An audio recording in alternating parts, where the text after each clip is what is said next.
ఆయనను ఆరాధించువారు ఆత్మతోనూ సత్యముతోనూ ఆరాధించవలెనెను. యోహాను 4:24.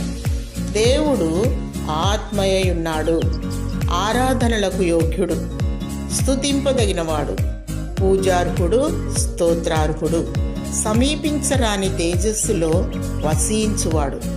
ఆయన పరిశుద్ధుడు, ఆకాశ మహాకాశములు పట్టజాలని దేవుడు, మొదటివాడు కడపటివాడు, ఉన్నవాడు అనువాడు, మహోన్నతుడైనప్పటికీ మానవ స్వరూపమును దాల్చి 2000 సంవత్సరముల క్రితమే ఈ లోకమునకు వచ్చాడు. మానవాళికి రక్షణ, సమాధానము, నిత్య జీవ మార్గమును అనుగ్రహించాడు. యేసు పొందిన దెబ్బల చేత స్వస్థత, ఆయన రక్తము ద్వారా విమోచన. దేవుడు నీకు స్వస్థత, రక్షణ, సమాధానము, సంతోషము, నిత్య జీవము దయచేయునుగాక. ఆమేన్.